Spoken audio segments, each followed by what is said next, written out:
What's up, everybody? Um, Hope everybody's having a great day.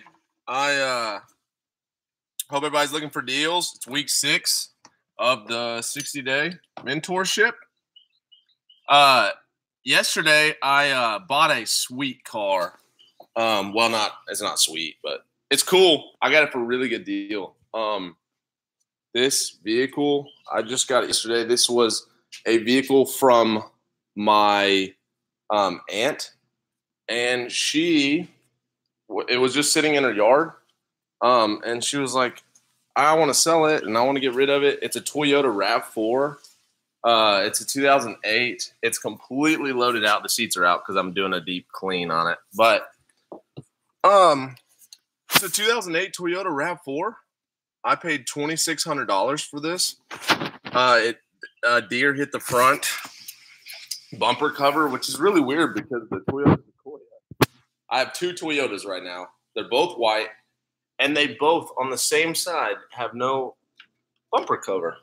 But a deer hit this one. It's really not bad. It's actually cheaper for this bumper cover. It's $90. It broke this. This is the windshield wiper fluid. The reservoir. That's $70, and I'm gonna get a new AC. I forget what it's called, condenser. So it's going to be about $250 for parts for the front bumper, and I used it as leverage. And then painting it'll be about another $250 because I think I'm just going to pay somebody this time since I already have one that's going to call. I don't want to use all my time and focus on that, so probably pay somebody. It'll probably be $500-600 worth of parts. And what up, man? It'll probably be $500 or $600 worth of parts for this car I got yesterday, and this is the biggest or the most potential profit that I've had so far. The reason for that is because probably it was a family member's car, so she kind of like took whatever I offered her, but offered $2,600. It's 2008. Like I said earlier, I don't usually like high mileage cars. Anything over 200,000 or really like 210. Anything over that, I try and not buy. But for some reason, like when I go to the auction with my dad, Toyotas are the only thing that are hardly ever affected. My buddy yesterday, when I went to the auction, bought a Toyota 4Runner with 251,000 miles for $3,800, meaning he's wanting to flip it for 48 or 5,000. And this this has 224. It's a RAV4, but it's loaded, sunroof, leather, power mirrors, heated seats, everything. The big engine, well, V6. It's not huge, but just completely loaded out. One owner. Paid $2,600. Probably have $3,500 in it after everything. That's me shooting a little high, but it books for. I'll show you guys. It books for. Let me pull it up in my history.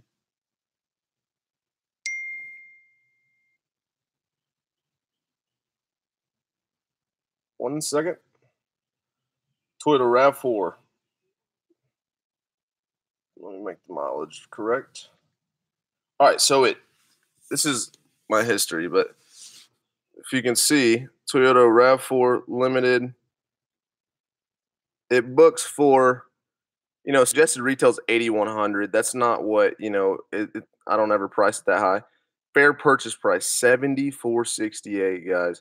I'm probably going to price it at $6,900 and take, $62.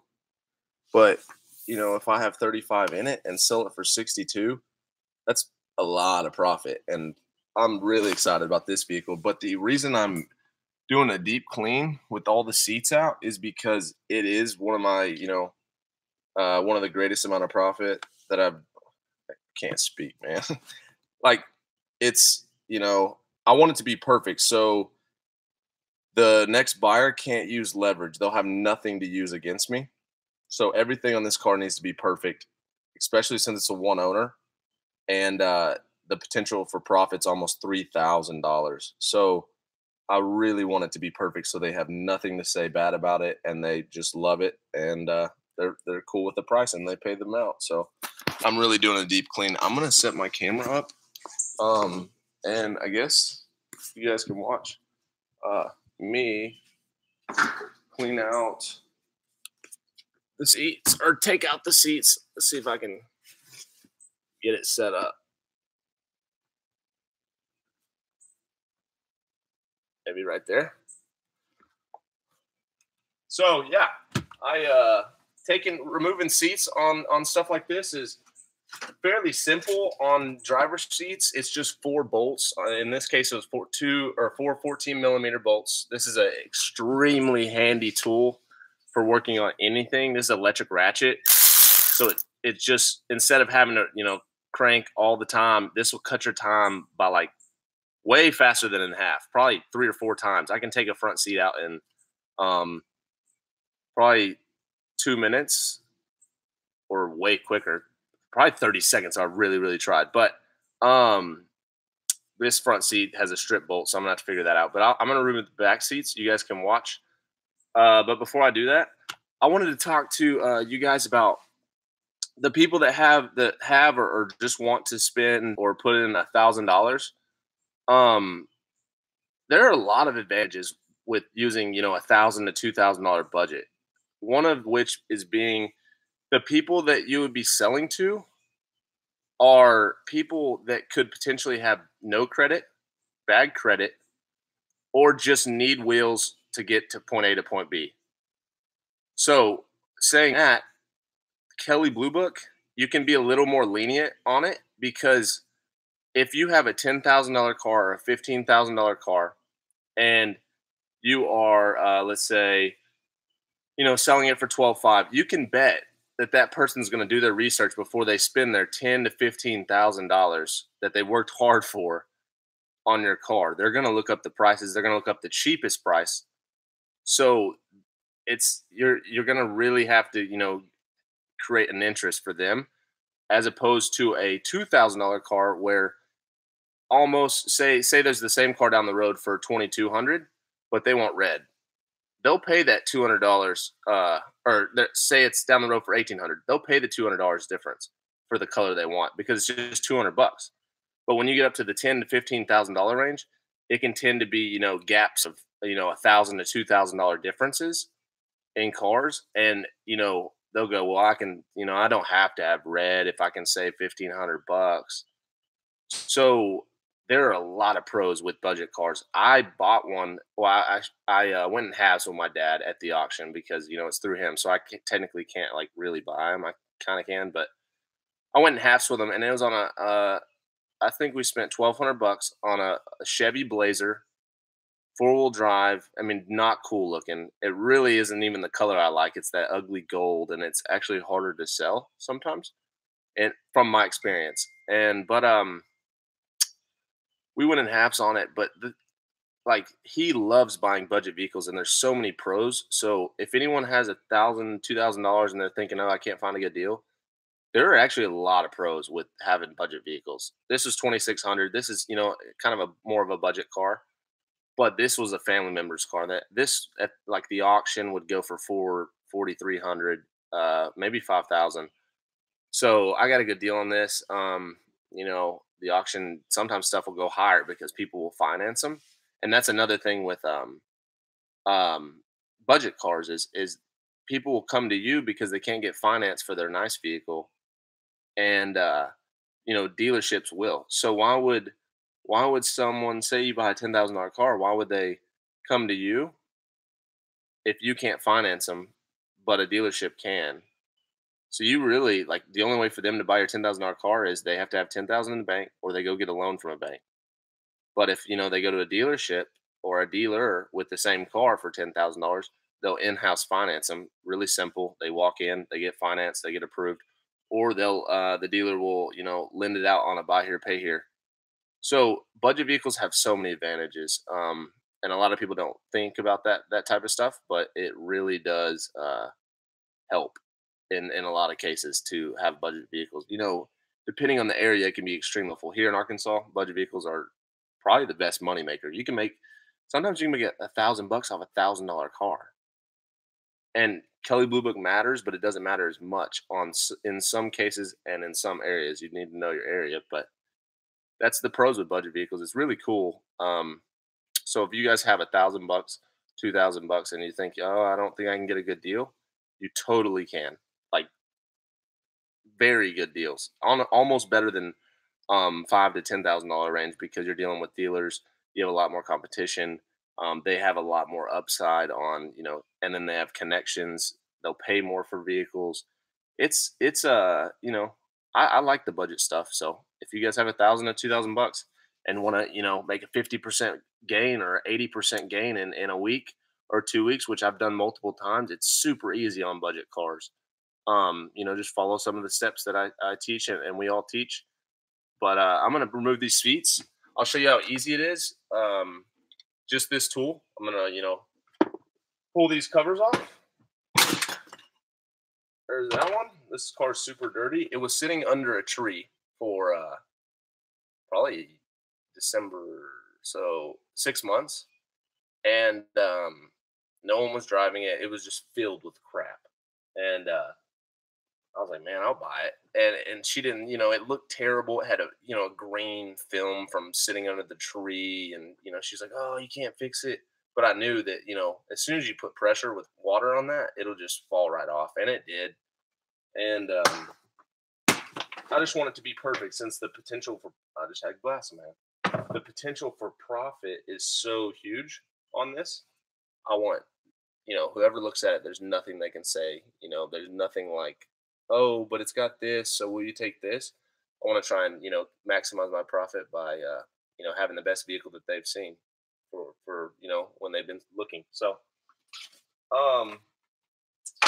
pretty simple. So there's one bolt back here. There's two right here. That seat. We'll just remove this first. I don't know how I'm going to get to it.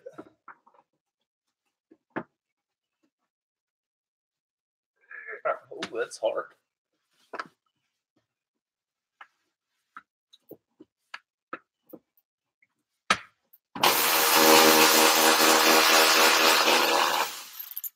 One bolt. Someone's calling me. My dad. All right. One bolt's done. This might take a second because it's in a tight spot.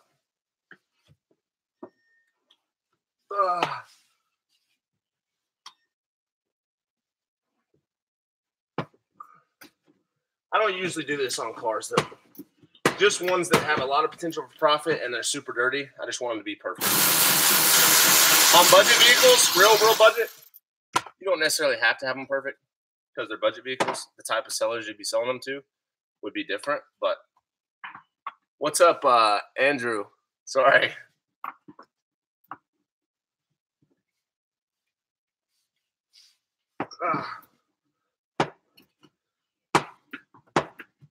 That's a tight spot, so it's going to take a second to get this out. That's why this tool's helpful, though.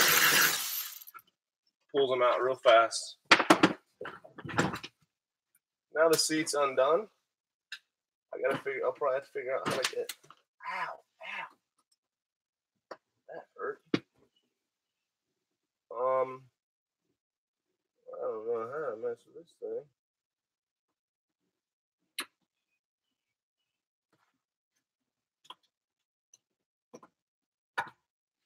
Okay.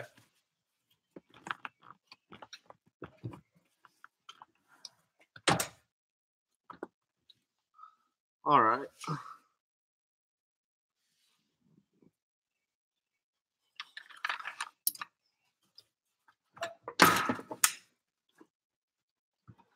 Just like that, guys. I don't know what's up with this. Let's see.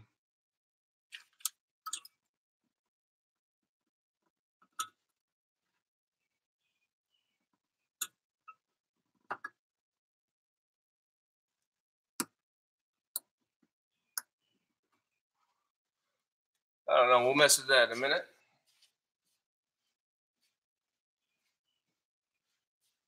But as you can tell, very easy. Very, very easy. That is one bolt here with this tool, extremely quick. One bolt there, one bolt here, and then 2 bolts here, 1 bolt there. This thing came right up. It's got like a little release on it that I've never really seen this type of. It'll take me a second to figure out. But right here, it's a little cord, for the adjustable sliding forward. But looks really scary. Not if you have to take out seats. And the reason I'm doing this is to pull the carpet out. As soon as these seats are out, the carpet literally on every vehicle just lays in a car. Super easy to take out. You can actually pressure wash a carpet, and it seems crazy, but pressure washing is one of the best ways to get all the stains out. And it can be the fastest if you have a tool like this, than going around the seats and trying to get every stain, depending on how bad it is. So that's what I'm doing. I'll be doing this the whole day, and this is week 6. Keep looking for deals. Hopefully this one will make me at least 2,000 profit. I'd be super happy with 1,000 on it, or even 800.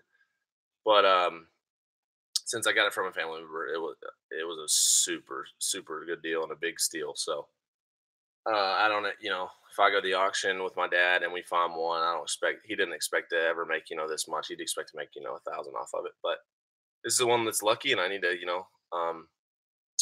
not take it for granted and make sure it's perfect. But it's hot out here in Arkansas. Yeah, I hope all you guys are finding good deals. I hope that you've learned a lot so far. I can't wait to keep going with you guys. Once you start to get the hang of it, it's really simple. I want to encourage you guys to think about other people as far as when you go to, let's say, here's an example. If you buy um, a standard vehicle, sometimes it can help it, but sometimes it can hurt it. So what I would, encourage you guys to do is step back and look at, say you have a standard, I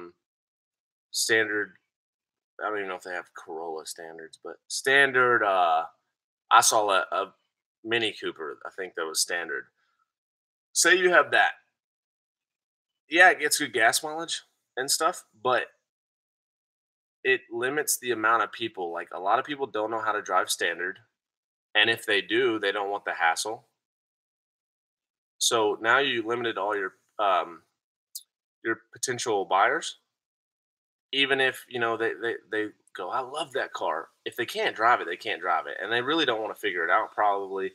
And if they do, it's a hassle. Like, um, you know, stopping and starting, hills, all kinds of things. But standards can help on other certain vehicles, such as sports cars. Why? Because they want to control the RPMs.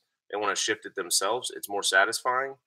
Um, you can rev it out higher than an auto, pretty much, where you just punch it, or maybe you can manually shift it. But a standards, you can drop the clutch on a high performance car and do a burnout. So people love that type of stuff, and standards can help it on things like that, or maybe like a Jeep Wrangler on some of them, older one, um, because people want to control the RPMs again, and say they're mudding, they can just keep it revved out, or if they're going up hills, they can and climbing up steep hills, inclines, they can keep it in one gear and keep it revved out. So standards can help in that area. Those geo trackers I was talking about, they're little two-door cars. People love standards in those. So just kind of know what you're buying, what you would be buying, and who you would be selling it to. Um, yeah, but that's what I typically do is, before I buy anything like this RAV4. Why would I buy this? Gas is going up. Um, it's a SUV. It can haul a family. It gets good gas mileage. It's loaded out. I got it for a steal, first of all. Anyway, Toyotas, I typically don't buy this high mileage cars. But from what I've learned, throughout the years doing this, is Toyotas are one of the best with holding value as far as SUVs. And in my area, Caleb would know more about the cars. I know about cars, but he's an expert on the car stuff. So um, I do know, Toyota's hold value. Gas is going up, and it gets good gas mileage, but it's also an SUV, has a towing package, and it's loaded out. So there's really not that many cons. The only cons I could see would be the miles, but since it's a Toyota, everyone around here knows that toy like it. I don't know. It's really hard to explain with Toyotas. It really blows my mind every time I see them. This one with 250,000 miles will sell for, if it's in better shape, than one with 180,000 miles, just because it's in better shape. But no, it's like the miles don't get factored in hardly on the Toyotas down here, at least. So that's why I bought this. But then you would, just know who you're selling to. I'd be selling probably to a family, or maybe someone's first car, 16, getting a first vehicle. This would be a super nice car. It's completely loaded. Yeah, it looks like a mess right now, but I just want to make it perfect for the next owner. Don't want them to have anything to use against me as leverage. So everything's going to be perfect on it. My potential for profit is very high, and yeah, this is a cool flip. I like this one.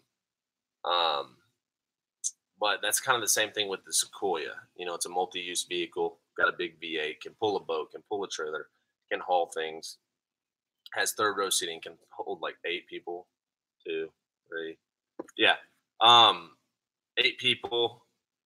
So I have 2 Toyotas, both need front bumper cover, and both are white. I don't know how that happened. I hardly ever buy Toyotas because I can't afford them. Um, Necessarily, like, it just doesn't make sense to me to buy a Ford or a Toyota 4Runner with 250,000 miles for 4 grand still. It just doesn't make sense to me. But these two I got really good deals on, and it just so happened to be both white and both messed up on the front bumper cover and both in the same week, which is weird. But that's the reasons I bought them. Just kind of know who you'd be selling them to, know your surroundings, and I guarantee you that helps tenfold. I mean, it will help you forever. But I hope you guys have a great day. I'm gonna get back to this car. I've really got to get this carpet pulled out and pressure washer, get it cleaned up, and have it ready to go by tomorrow. I'm gonna let the carpet dry out. You don't want to put the carpet, damp at all. Make sure it's completely dry. When the windows are up, it'll, mold or when it's wet, so start to smell. And it's really it. I kind of like cleaning when they're dirty, and you can kind of use this as a negotiation tactic. I was able to, because I was like, man, this is rough. And she's like, I know. So that's half, a little bit of why I got a better deal. But if you know how to clean them, it's super easy. Also, where's it at? I don't to save on money. I literally use like 1 to 2 cleaners for the whole interior. As far as cleaning, I use window cleaner for everything. And I was taught this by a used car dealership that I worked for in high school, and they'd been around 50 years. And he was like, "Man, we save so much money just by using window cleaner," and that's really cool because there's a lot of these marketing schemes where like wax for black vehicles or this for this or that for that, and they're $10 a can. Well, window cleaner at Walmart's like 250. Make sure it's clear. If you're using it on carpets, I've messed up and had the light blue and it stained it. So I use that for the plastics, the door panels, even the paint. It won't hurt the paint. Just the door jams. A lot of people skip over that with window cleaner. Save so much money. And then when you go to shine up the dash, say these see all the black plastics, you can shine that up with just, instead of getting Armor All like everyone does, you can use wheel cleaner. And it sounds crazy, but it's just now you're only using 2 cleaners, and they're going to do everything, and you're saving probably, I don't know, $20, $30, but it helps. And that would pay for the reservoir that's cracked from the when it hit a deer up front. So or some of it, but I like doing that, and I learned from a dealer to do that. But you can use baby wipes for the ceiling stains. There's like 1 or 2 up here, if you can see. Uh, you can't hardly see, but there will be smoke on the headliner. Headliner is very delicate. I use baby wipes. You know, household. A lot of households will have them. You know, parents, whatever. But baby wipes kind of just rub it real light, and it comes out like really well. So things like that, man. You can save money just doing that. So it's really cool. Hope all you guys have a great day. I'm off this time for real. I got to get back to this and get this thing ready to go. I'm ready to sell it and see what I can make, and I'll share it with you guys. Hope all you guys have a great day. Keep looking for deals. Um, as always, keep flipping on. I will see you guys later.